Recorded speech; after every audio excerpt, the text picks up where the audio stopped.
কয়েকদিন আগে যখন এনসিপি গঠন হয় তখন আপনার দলের বলা হচ্ছিল প্রায় 20 জন এনসিপিতে চলে গেছেন।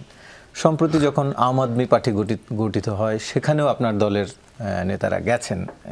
তো এটি আসলে কেন চলে যাচ্ছে? মানে আপনি ক্ষমতার স্বাদ দিতে পারছেন না সেজন্য, নাকি আপনার একক কর্তৃত্বের কারণে? কি কারণে? মানে এখন ক্ষমতার স্বাদ নিয়ে যেহেতু আলোচনা হচ্ছে, একটু আপনার মন্তব্য জানতে চাই। আপনাকে ধন্যবাদ, আলোচক সহ দর্শকদেরকে শুভেচ্ছা। বাংলাদেশে একমাত্র আমরা বলতে পারবো আমরা রাজনীতিতে একটা উদাহরণ সৃষ্টি করেছি এবং এটা নতুন চর্চার শুরু করেছি। আমাদের দলের যে আমি আহ্বায়ক কমিটির পরে আমরা 21 সালে ফরমেশনের পরে 23-এ আপনার জুলাই একটা কাউন্সিলের মধ্যে দিয়ে সভাপতি নির্বাচিত হয়েছি। আমাদের দল 2 স্তর বিশিষ্ট কাঠামো, একটা উচ্চতর পরিষদ আর একটা নির্বাহী পরিষদ। নির্বাহী পরিষদে আলোচনা হয়, সেটা সিদ্ধান্ত এক্সিকিউশন বা ডিসিশনটা উচ্চতর পরিষদে।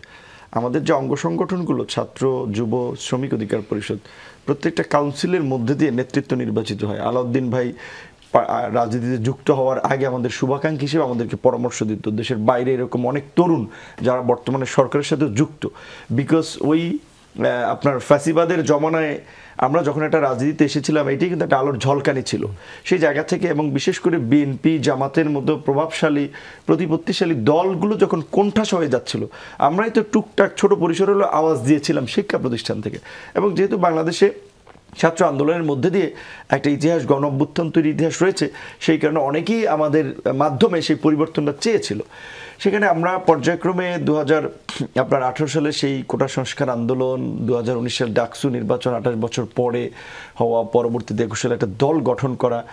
এখন আওয়ামী লীগের আমলে বাংলাদেশের রাজনীতি ছিল এক ধরনের, এখন অন্য ধরনের একটা রাজনীতি তৈরি হয়েছে। আমার অভিজ্ঞতার প্রেক্ষাপটে যদি ধরেন, আওয়ামী লীগের এই 5ই অগস্টের পূর্বে আমাকে বিএনপি সাপোর্ট করতো, জামাত সাপোর্ট করতো, সাংবাদিকরা সাপোর্ট করতো, ইন্ডিভিজুয়াল সাপোর্ট করতো, দেশের বাইরের প্রবাসী কমিউনিটি, ফাইন্যান্সিয়ালি, বুদ্ধিভিত্তিক বিভিন্ন ধরনের। এই রেভলিউশনের পরে সেই সাপোর্টটা প্রথমত অফিসিয়ালি যদি ধরেন রাজনৈতিকভাবে বিএনপি জামাতের লোকেরা স্বাভাবিকভাবে করবে না, কারণ এখন তাদের একটা ওপেন রাজনীতির সুযোগ তৈরি হয়েছে, তারা তাদের দল গুছাচ্ছে। আদার্স কমিউনিটির মধ্যে অনেকে চিন্তা করছে যে ভিপি নূরকে সাপোর্ট করলে তো নগদ পাওয়ার কোনো জায়গাটা নেই, তার জন্য এখন যে ভিপি নূরের কিছু শিষ্যরা একটা দল টল গঠন করছে, তারা সরকারে আছে, কাজে তাদেরকে সাপোর্ট করলে কেউ যুব ক্রীড়া মন্ত্রণালয় ধরেন আপনার যুবকদের ট্রেনিংয়ের একটা কর্মসূচি আছে, 400-500 কোটি টাকার প্রজেক্ট, ওইটাতে পাওয়া যাবে। কেউ চিন্তা করবে মাহফুজ বা এনসিপিকে সাপোর্ট করলে আপনার টেলিভিশনে তার আপনার বিজ্ঞাপন বন্ধ হয়ে আছে, ওইখানে সে সাকসেস হবে। কেউ চিন্তা করে আপনার বিভিন্ন ধরনের কার্যক্রমে কিংবা কোনো এক জায়গায় নিয়োগ, তদবির। বাংলাদেশ তো আসলে আমাদের একটা তদবির এবং বলা চলে দুর্নীতি একটা সুবিধাবাদী জাতি। আমরা বিপ্লবী জাতি, অভ্যুত্থানকারী জাতি, যাই বলি না কেন, আমাদের রন্ধ্রে রন্ধ্রে, রক্তে রক্তে সুবিধাবাদী চরিত্র। আমি লক্ষ্য করেছি আশ্চর্যজনকভাবে যে আমাদের তরুণদের, বলতাম এই 5ই অগস্টের পূর্বে যারা খেয়ে না খেয়ে আন্দোলন করত, একটা ভাড়াও যাদের দেওয়া লাগতো না, এখন সবাই এসে খালি কাজ নিয়ে, ভাই সিটি কর্পোরেশনের এই টেন্ডার দেখেন, আমাদেরকে এটা নিয়ে দেওয়া যায় কিনা, এলজিএডিতে এই কাজ, এটা আমাদেরকে নিয়ে দেওয়া যায় কিনা। কেন? সে দেখতেছে তার বন্ধু, তার সমপর্যায়ের বন্ধু যারা এনসিপিতে গেছে, কিংবা বৈষম্য বিরোধী আন্দোলন তো কোনো রাজনৈতিক প্ল্যাটফর্ম ছিল না, ছাত্র দল, শিবির, রাজনৈতিক, অরাজনৈতিক সব ছাত্রদের একটা প্ল্যাটফর্ম ছিল। তো তাদের মধ্যে যখন সিলেকশন করতে হতে আস্তে আস্তে তারা ক্ষমতার চর্চাটা করেছে, যেটা আমি সাংবাদিক ভাইয়ের আমি শেষের বক্তব্য শুনেছিলাম, যে আমি তার সাথে একমত যে বাংলাদেশে একটা ভয়ঙ্কর চর্চা গত কয়েক মাসে হয়েছে, এটা আমরা লক্ষ্য করিনি।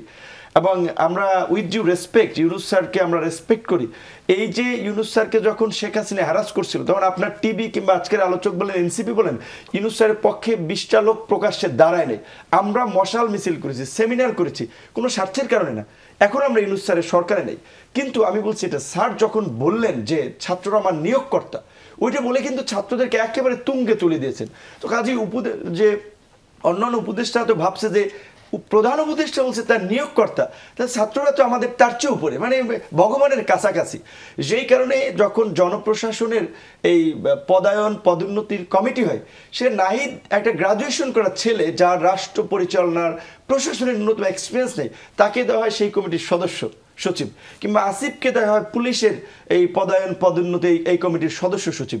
স্বাভাবিকভাবে তারা তো একটা বিশাল জায়গায়, কয়েকদিন আগে যেটা ভাই বলছে বিশ্ববিদ্যালয় ছিল গণরুমে, যার চিন্তা ছিল শুধু একটা ক্যাম্পাস কেন্দ্রিক, এখন সে পুরো পুলিশ প্রশাসন মন্ত্রণালয়, তার কাছে এত লোকজন আসে, তদবির এই তার কাছে অপার সুযোগ সুবিধা, আবার তার একটা দল গঠন করছে।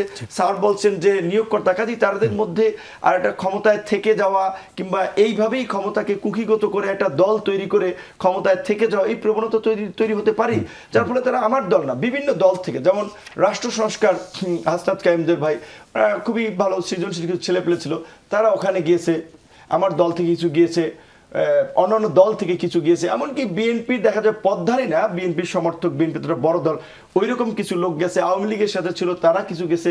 এবং এই যে তরুণদের দিয়ে, যেমন আনান মাসুদ একজন ছাত্র নেতা, সে যখন চট্টগ্রাম পোর্টের শ্রমিকদের কমিটির উপদেষ্টা হয়, মানে কি ওই পোর্টটা একটা বাণিজ্যিক এলাকা, কিন্তু অনেক ধরনের বিষয় আছে, তো তার বন্ধুরা তো চিন্তা করে মাসুদ এখানে এই পোর্টের চিফ, এখানে টেন্ডার এটা নিয়ন্ত্রণ করতেছে, আমরাও তো একটু চেষ্টা করে দেখতে পারি। এই কারণে স্বাভাবিকভাবেই আমি মনে করি আমার সাথে থাকা তরুণদের মধ্যেও অনেকের মধ্যে একটা লোভ তৈরি হয়েছে, যার কারণে ওইখানে কিছু ভিড়েছে। আবার এই যে আরেকটা পার্টির কথা বলছেন, আম জনতা পার্টি, নিজে একটা চোর ডাকাত, মানুষের টাকা মেরে হাজার হাজার কোটি টাকা মাইরে এতদিন জেলে ছিল, এখন সে একটা দল করতেছে। এখন সেই দলে আবার আমি যতদূর সুযোগ পেয়েছি, সত্যিকার অর্থে যারা আমার দলের ছেলেপেলে অভাবী, এরা দুরবস্থা আছে, এদেরকে বিপিনুর আপনার টেন্ডার কাজ টাজ পদায়ন এগুলো দিতে পারছে না, তাদেরকে প্রলোভন দিচ্ছে যে তোমরা আসো, তোমাদের প্রাথমিক খরচ হিসেবে এক একজনকে 20-25 লাখ করে দেবো, আর যার এলাকায় নির্বাচন করবা প্রত্যেকে প্রোগ্রাম করবা, খরচ দেবে। এখন আমি তো তার এলাকায় যাওয়ার জন্য খরচ দিতে পারতেছি না, আমি তো 20-25 লাখ তো দূরের কথা, আমি তো 20,000 টাকাও দিতে পারছি না। এই কারণে আমি মনে করি যে ওই বামপন্থী এখানে একটু উল্লেখ করবো, এই কারণে যে জাসদ একসময় যে তরুণদের একটা উন্মাদনা বা জাসদের যে মুক্তিযুদ্ধের পরপর সৃষ্টি, শেষ পর্যন্ত জাসদের টপ নেতাদেরকে আমার অভিজ্ঞতার জন্য আমি বলেছিলাম, আপনাদের ফেইলিয়রটা বা এই রকমের এই পরিস্থিতিটা তৈরি হলো কেন? তো শেষ পর্যন্ত সেই সময় রাষ্ট্রযন্ত্রের ক্রমাগত দমন পীড়ন, কিংবা তাদের একটা এই যে অনেক বিশ্ববিদ্যালয়ের তরুণ ছাত্ররা পড়াশোনা শেষে তাদের একটা পরিবারের দায়িত্ব নেওয়া একটা বিষয়, কেউ বিয়ে করেছে, এরকম একটা প্রেশার। তো আমি দেখতেছি সেম জায়গাটা আমার দলের লোকেরও সেরকম চাহিদা আকাঙ্ক্ষার কারণে অনেককে আমি ধরে রাখতে পারতেছি, এটা ট্রু। জি।